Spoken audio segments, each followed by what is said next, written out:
And that's exactly what I'm talking about. You know the feeling, right? Wait, sorry, we're already in the middle of something. Our listeners are confused. Good, that's the point. We started without a warm-up, without a routine. We just began, mid-thought, and it felt a little uncomfortable, right? But here we are, still talking. Actually, that's a perfect metaphor for today's episode. Exactly. Sometimes you just have to start mid-thought, uncomfortable, unprepared, without motivation, and still you begin. I'm Jake. And I'm Anna. Welcome to Speak First English, where we speak first and think second. And today, we started speaking before we thought, on purpose, because today's episode is about doing exactly that, starting before you feel ready, building a routine when the last thing you feel is motivated to have one. Jake, honest question. Right now, in this moment, how motivated do you feel? Honestly, about a 6 out of 10. I slept okay, but I have a lot on my mind. I wasn't in the mood to record this morning. And yet you're here. And yet I'm here because I have a routine. And the routine doesn't ask how I feel. It just says, this is the time, this is the thing, do it. And that sentence is the whole episode. The routine doesn't ask how you feel. Today's topic, how to build a routine when you have no motivation. And we want to say something right at the start that might surprise you. Motivation is not the foundation of a good routine. It's not even necessary for a good routine. In fact, waiting for motivation is one of the main reasons people never build one. Because motivation is an emotional state, a burst of energy and desire that makes starting something feel easy and even exciting. And it's real. It exists. It's just not reliable. Because motivation is reactive. It responds to how you feel, to the weather, to how well you slept, to the last thing you read, to your mood, your energy, your hormones.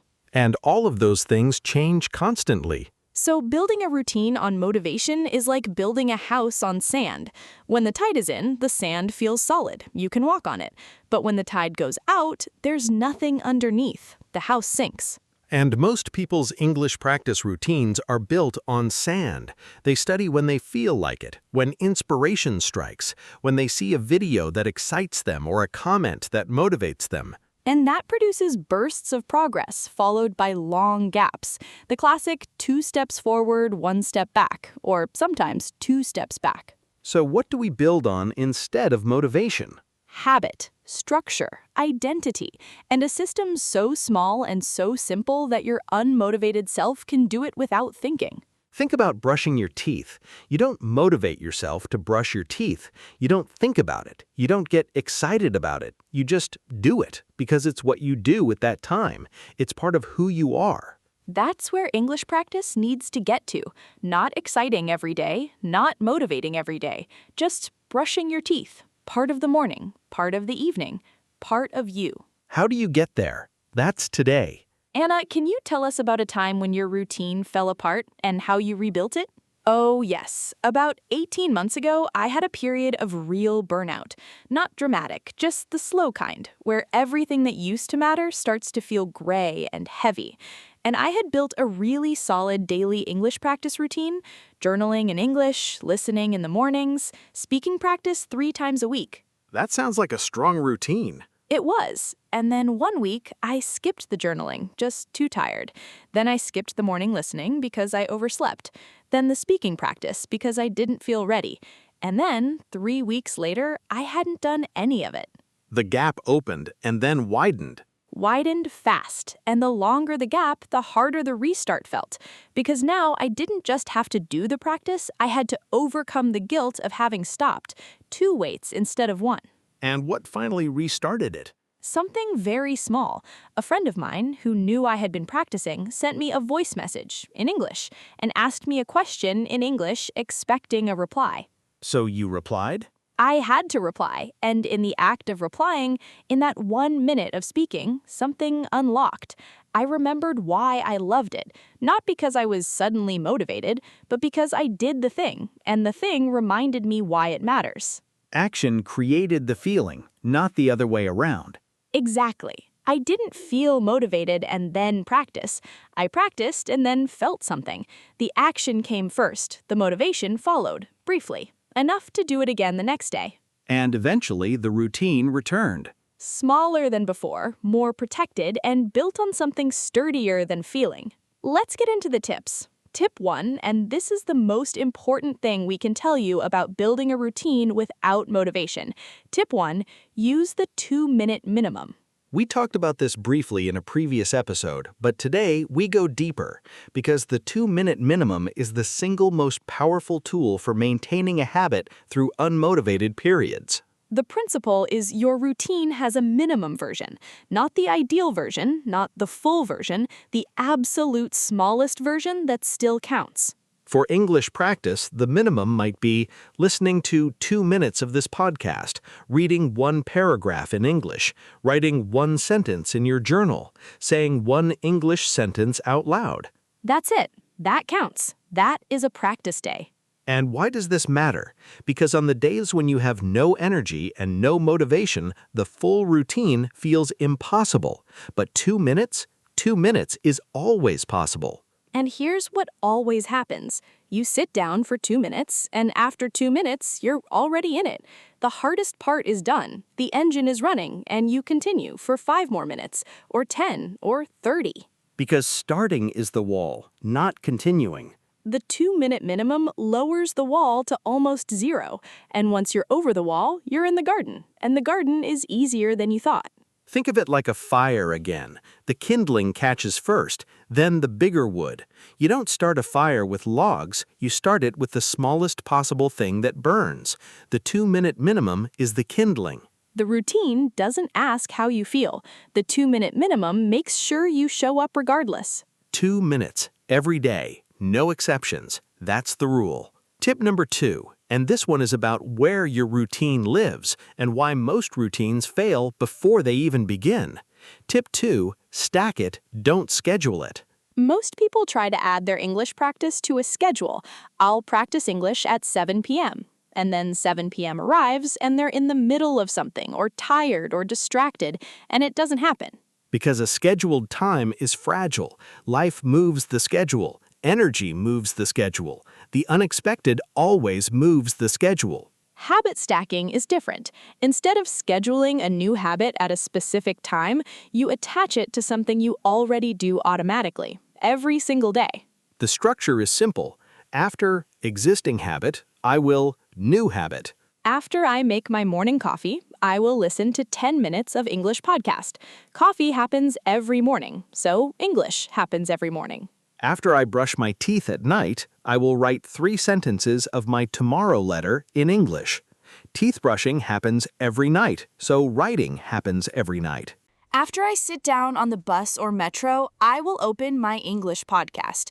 The commute happens every day, so listening happens every day. You're not adding something new to your life. You're attaching it to something that already exists. The anchor already holds. You just tie something new to it. Think of it like a vine on a wall. The vine doesn't have to find its own way to stand up. It uses the wall. The wall was already there. The vine just needs to attach. Your existing habits are the wall. Your English practice is the vine. Stack them and watch the vine grow. Stack it. Don't schedule it. Find your anchor, attach the practice. Let the wall hold both. Tip number 3, and this one requires a mindset shift that goes against everything most people believe about self-improvement. Tip 3, lower the bar permanently. Not temporarily, permanently, not as a short-term accommodation for hard days, as the actual standard. Because most people set their routine bar at their best day level. I'll practice for 1 hour every day. That works for 3 days, and then life happens, and the hour doesn't happen, and they feel like they failed. And the guilt of failing makes starting again harder. And the bar was set at best day level, which means it only works on best days, which are rare.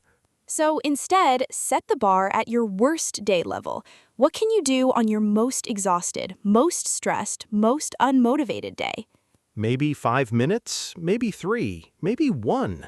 Set that as the standard, every day. Even the great days, you do the minimum, and on good days, you naturally do more. But the bar is always at the bottom. And here's the beautiful paradox of this approach. When the bar is permanently low, you never fail. You either do the minimum or you do more than the minimum. Both are wins. And never failing is the most powerful thing for building a long-term habit, because the identity, I am someone who practices English every day, gets stronger every day you meet the bar. Even if the bar is 5 minutes. Even if it's one sentence said out loud to yourself, in the dark, before sleep.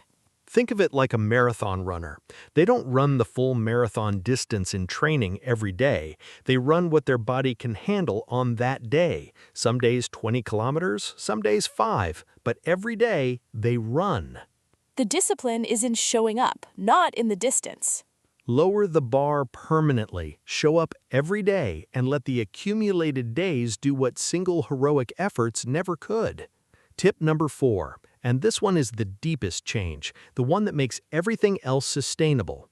Tip 4, make the identity shift. Most people approach a routine as something they do. I practice English, or even I want to practice English. The habit is external, it's a task, and tasks can be skipped. The identity shift moves the habit inside, from what you do to who you are. Instead of I practice English, I am someone who practices English every day. Small words, enormous difference. Because when the routine is part of your identity, skipping it doesn't feel like a relief, it feels like a betrayal of yourself, and that's a much stronger anchor than any schedule or alarm.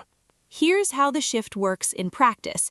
Every time you do your English practice, even the 2-minute minimum, say this to yourself after. This is who I am. I am someone who shows up. Not good job, not well done, just this is who I am. And over days and weeks, that sentence becomes true. The identity builds. The routine is no longer an external obligation. It becomes self-expression. I want to give a language example here, because this connects directly to English learning. When you say, I am an English speaker, even when your English is B1 and imperfect and still growing, you're not lying. You're setting an identity you're growing into. And people who identify as English speakers practice differently than people who identify as someone learning English. The first person speaks, the second person studies. Which one do you want to be? The identity shift. Not what you do, who you are. Change the label, let the behavior follow. And our final tip, tip 5. And this one is about what you do when the routine breaks, because it will. It always does. And this tip is what separates the people who build lasting habits from the people who restart endlessly. Tip 5, use the recovery rule. The recovery rule is simple. Never miss twice. You missed one day. Fine, life happens, sleep happens, overwhelm happens. One day doesn't break a routine. But 2 days? 2 days is the start of a gap, and gaps widen, because missing twice makes missing 3 times easier, and then 4, and then the routine is gone. So the rule is non-negotiable. Never miss twice. 1 miss is human. 2 misses is a pattern. Don't let it become a pattern. And here's what this looks like in practice. You missed yesterday, you wake up today, and before you think, before you negotiate, before you check your energy level, you do the minimum, 2 minutes, 1 sentence, the smallest possible version, and the chain is unbroken. The chain is the thing. James Clear, who wrote Atomic Habits, calls it not breaking the chain. Every day you practice, another link. The chain gets stronger, and strong chains are harder to break.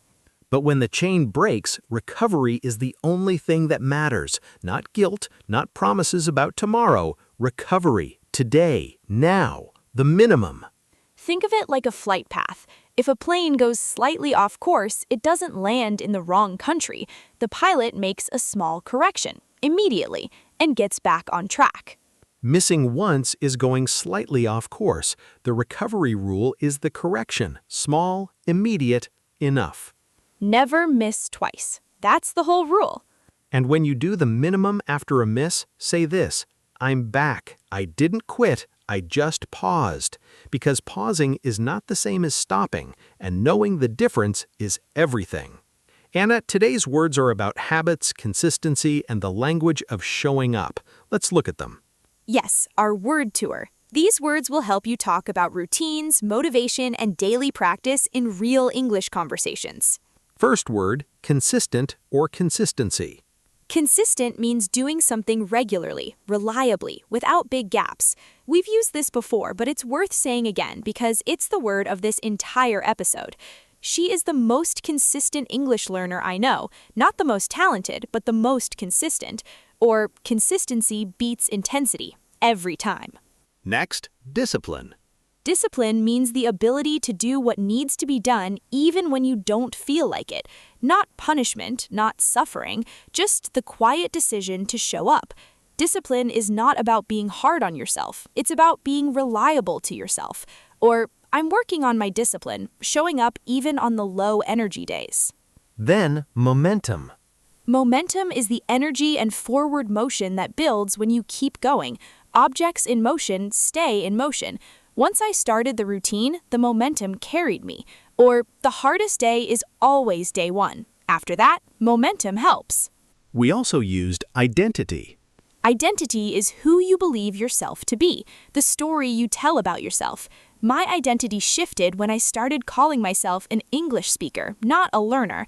Or, habits are easier to maintain when they match your identity. And sustainable. Sustainable means something you can keep doing over a long period of time without burning out or quitting. I needed a sustainable practice, not a perfect one. Or the goal is sustainable progress, not occasional brilliance. And resilient. Resilient means able to recover quickly, to bounce back after setbacks.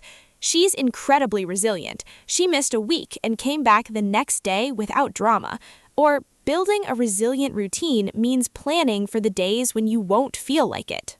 Your speaking gym challenge tonight, do the minimum. Whatever your English practice minimum is, do it tonight. Even 2 minutes, even one sentence out loud. And then say to yourself, this is who I am. I am someone who shows up. 4 steps, starting today, starting now. Step 1, define your 2-minute minimum. What is the smallest possible English practice that still counts?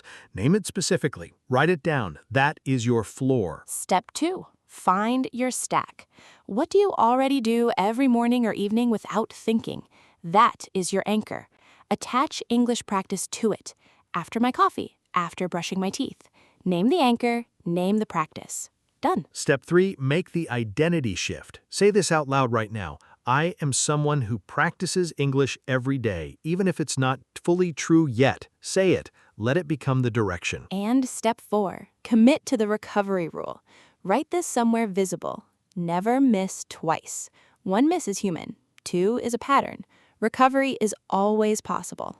Always. Quick recap. Tip 1, the 2-minute minimum, the smallest version that counts. Start there on the hard days. Let momentum do the rest. Tip 2, stack it. Don't schedule it. Attach English to something you already do. Let the existing habit carry the new one. Tip 3, lower the bar permanently. Set the standard at worst day level. Never fail. Let accumulation do what heroic effort can't. Tip 4, the identity shift. You are not someone learning English. You are an English speaker. Act accordingly every day. Tip 5, the recovery rule. Never miss twice. 1 miss is life. 2 is a choice. Make the better choice. Our question for today. What is one routine, not just English, anything, that you want to build but have tried and failed before? And which tip from today will you use differently this time? Write it in the comments because writing it is a commitment, and commitments made in public are the hardest to break. You showed up today. You listened to this whole episode. That's not nothing. That's a practice day. This was Speak First English. Until next time, speak first, think second, and please show up tomorrow, even for 2 minutes, especially for 2 minutes. Take care. Bye, everyone. Bye-bye.